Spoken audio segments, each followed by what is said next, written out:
Hati-hatilah jangan sholat duha pada waktu-waktu ini. Sholat duha, hadiah pagi dari Allah.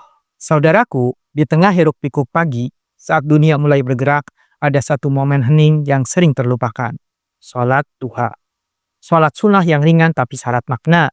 Ia datang sebagai tanda cinta dari Allah kepada hambanya yang bersedia meluangkan waktu sejenak di antara kesibukan hanya untuk bersimpuh, berbicara, dan memohon. Rasulullah SAW bersabda, pada setiap pagi, setiap persendian kalian memiliki kewajiban sedekah, dan 2 rakaat duha dapat menggantikannya. Hadis riwayat Muslim. Salat duha bukan hanya tentang ibadah, tapi tentang keyakinan bahwa rezeki, ketenangan, dan keberkahan hidup bukan semata hasil kerja keras, tapi karunia dari Allah Subhanahu wa Ta'ala. Dan orang yang yakin akan hal itu akan selalu menyempatkan diri untuk mengetuk pintu langit terlebih dahulu sebelum mengetuk pintu dunia. Salat duha adalah doa yang dijelmakan dalam gerakan. Setiap sujudnya berkata, "Ya Allah, cukupkan aku hari ini." Setiap salamnya mengandung harap, limpahkan rezekimu dari arah yang tak disangka-sangka. Saudaraku, jangan tunggu longgar untuk melakukan sholat duha. Justru di tengah kesibukan itulah, duha menjadi bukti bahwa kita tidak pernah lupa kepadanya, bahwa kita selalu menggantungkan harapan kepada Yang Maha Memberi. Mulailah dengan 2 rakaat atau 4 rakaat. Biarkan itu menjadi awal dari hidup yang lebih berkah. Berbahagialah bagi kita yang rajin sholat duha. Nabi SAW sudah dengan gamblang menjelaskan dalam berbagai hadisnya tentang keutamaan dan pahala dari sholat duha. Apa saja? Pertama, orang yang sholat duha akan diampuni dosa-dosanya oleh Allah.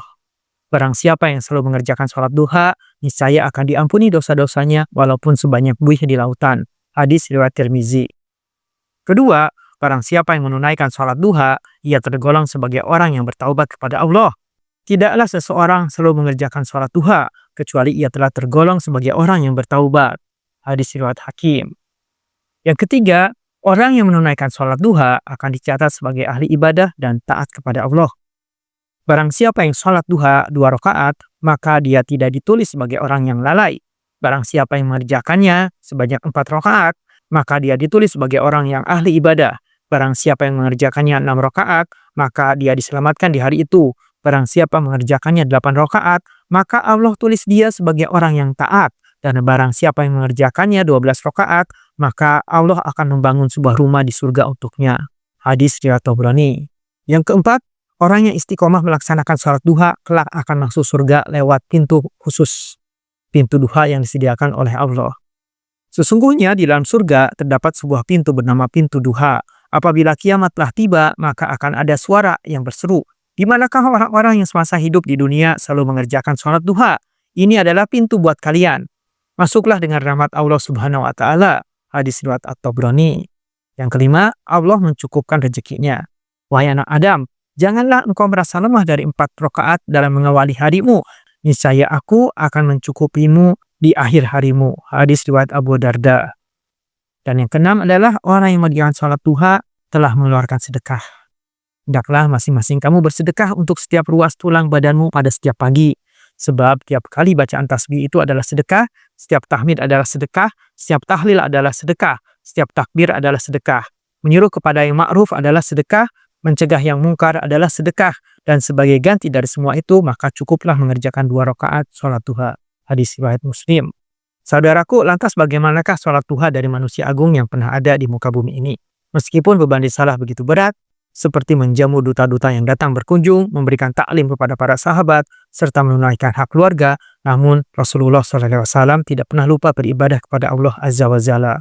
Mu'az berkata, "Aku bertanya kepada Aisyah, apakah Rasulullah SAW sering mengerjakan sholat duha?" Aisyah menjawab, "Tentu, beliau sering mengerjakan sholat duha 4 rakaat, bahkan lebih daripada itu seluang waktu yang diberikan Allah." Hadis riwayat Muslim. Bahkan Rasulullah SAW juga mewasiatkan tentang sholat duha tersebut. Diriwayatkan dari Abu Hurairah, ia berkata, "Rasulullah telah mewasiatkan kepadaku agar berpuasa 3 hari dalam setiap bulan, mengerjakan sholat duha 2 rakaat, dan agar aku mengerjakan sholat witir sebelum tidur." Muttafaq alaih. Saudaraku, ada beberapa hal yang perlu diketahui tentang sholat duha menurut ulama mazhab. Banyak yang menyebutkan bahwa salah satu sholat sunnah yang dianjurkan adalah sholat duha.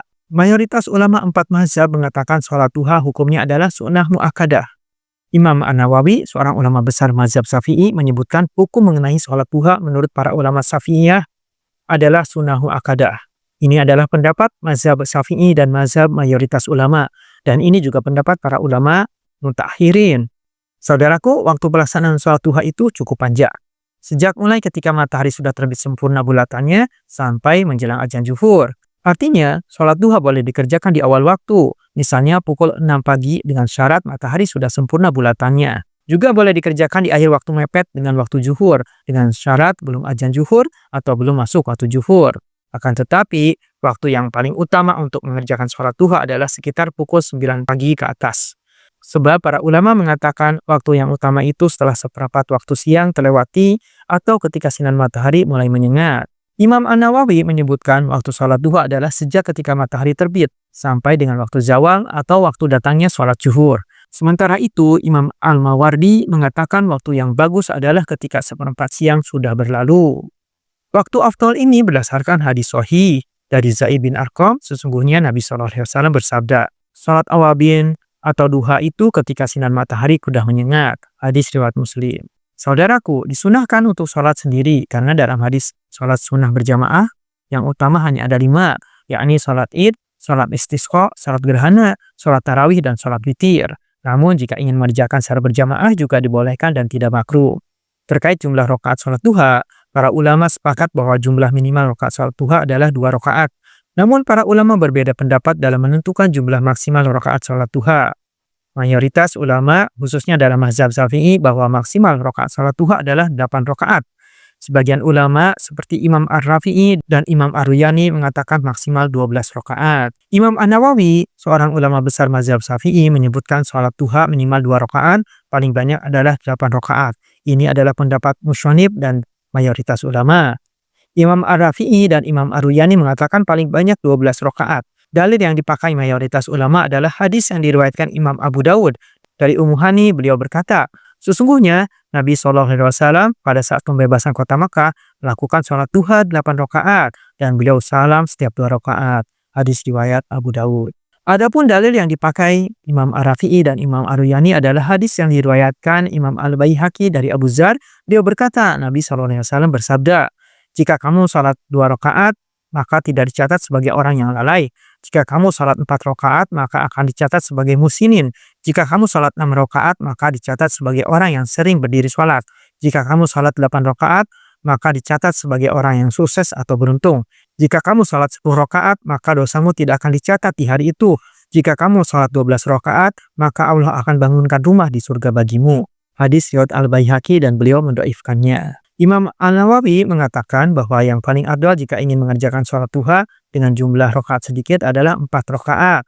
Walaupun sebenarnya boleh hanya 2 rakaat, namun lebih utama 4 rakaat. Saudaraku, cara mengerjakan sholat duha juga sama dengan sholat lainnya, yaitu dikerjakan dengan 2 rakaat salam, 2 rakaat salam. Ketika sholat duha, bacaan yang dianjurkan untuk dibaca adalah surat Asy-Syams di rakaat pertama dan surat Ad-Duha di rakaat kedua. Ada juga hadis yang menyebutkan bahwa di rakaat pertama membaca surat Al-Kafirun dan rakaat kedua membaca surat Al-Ikhlas. Dan ini adalah yang paling afdol menurut Imam Ar-Ramli yang juga ulama mazhab Syafi'i. Namun saudaraku, terkadang sebagian orang bingung kapan harus melaksanakan sholat duha. Sebenarnya, layaknya sarapan, sholat duha ini dilakukan pada pagi hari hingga sebelum datangnya azan zuhur. Tetapi jangan sampai Anda sholat pada waktu-waktu yang diharamkan. Kapankah itu? Waktu pertama yang diharamkan untuk melaksanakan sholat duha adalah ketika sesudah sholat subuh hingga matahari tersebut sekitar pukul 6-7:03 pagi. Waktu kedua yang diharamkan untuk melakukan sholat duha adalah ketika memasuki zuhur hingga tergelincirnya matahari atau pukul 11.30 sampai 12.15. Kedua waktu tersebut diharamkan untuk melaksanakan sholat duha berdasarkan penentuan larangan dari Rasulullah SAW. Berikut ini hadis-hadis Rasulullah yang menunjukkan waktu-waktu yang diharamkan untuk sholat duha.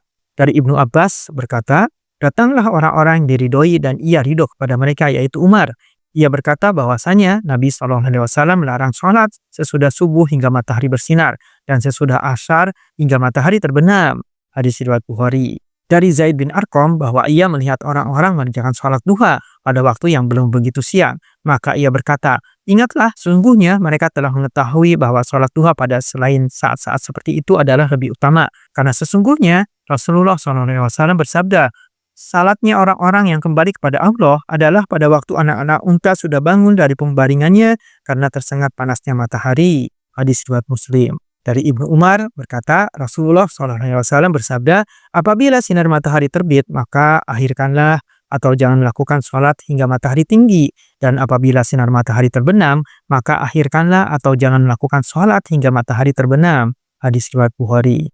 Tidak hanya itu, salah satu alasan mengapa kedua waktu tersebut diharamkan untuk melaksanakan sholat duha adalah karena adanya setan yang mengikuti waktu-waktu itu. Rasulullah SAW bersabda, matahari terbit dengan diikuti setan. Pada waktu mulai terbit, matahari berada dekat dengan setan. Dan ketika telah mulai meninggi, berpisah darinya. Pada waktu matahari berada tepat di tengah-tengah langit, ia kembali dekat dengan setan. Dan ketika telah zawal atau condong ke arah barat, ia berpisah darinya. Pada waktu hampir terbenam, ia dekat dengan setan, dan setelah terbenam, ia berpisah lagi darinya. Hadis riwayat Nasa'i. Itulah waktu-waktu yang dilarang untuk melaksanakan sholat duha. Kita perlu memperhatikan hal ini. Jangan sampai ibadah kita sia-sia hanya karena salah waktu dalam melaksanakan sholat. Lebih berhati-hatilah dalam melaksanakan sholat sunnah. Meski bernilai ibadah, tapi juga bisa menjadi petaka jika melakukan kesalahan. Allah bisawab.